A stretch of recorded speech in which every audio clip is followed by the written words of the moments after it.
હિન્દુત્વ પર ભાજપનો એકલાનો ઇજારો નથી. રાહુલ મોદી શાને ભારે પડ્યા ઉદ્ધવ ઠાકરેનું મોટું નિવેદન. કોંગ્રેસ નેતા રાહુલ ગાંધીએ લોકસભામાં હિન્દુત્વ વિશે કશું જ ખોટું કહ્યું નથી કે હિન્દુત્વનું અપમાન કર્યું નથી. ભાજપ એટલે જ હિન્દુત્વ એવું નથી.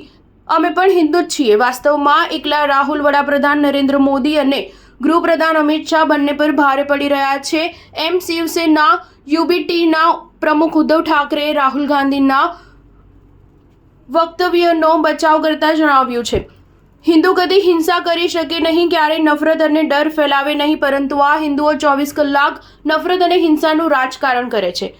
આમ જણાવવાની સાથે કોંગ્રેસ નેતા રાહુલ ગાંધીએ સ્પષ્ટતા કરી હતી કે તેમણે ભાજપ અને આરએસએસ જ નફરત અને હિંસાની વાતો કરે છે. નરેન્દ્ર મોદી જ હિન્દુ સમાજ નથી, માત્ર ભાજપ અને સંઘ જ હિન્દુત્વના ઠેકેદાર નથી. લોકસભામાં રાહુલ ગાંધીના આ નિવેદનથી ભારે હોબાળો મચ્યો છે. ભાજપે રાહુલ ગાંધી પાસે હિન્દુઓની માફીની માંગણી કરી છે, જ્યારે ઇન્ડિયા ગઠબંધન રાહુલના સહયોગમાં આગળ આવ્યું છે.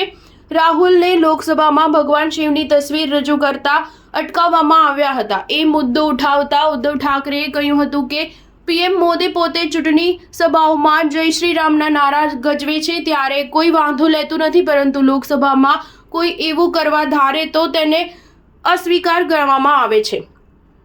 આ ભાજપનું બેવડું વલણ છે. એકલા ભાજપે જ કાંઈ હિન્દુત્વનો ઇજારો લીધો નથી.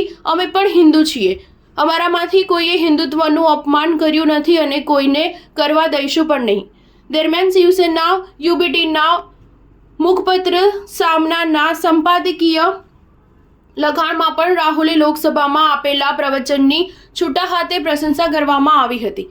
તેમાં જણાવાયું હતું કે રાહુલ એકલા હાથે પીએમ મોદી તથા ગૃહમંત્રી અમિત શાહ પર ભારે પડ્યા છે. રાહુલ ગાંધીએ મોદી અને શાહના હિન્દુત્વના મુખવટાને ભેદી નાખ્યો છે. સ્ટાર ન્યૂઝ 7 હંમેશા સચ્ચાઈની સાથે.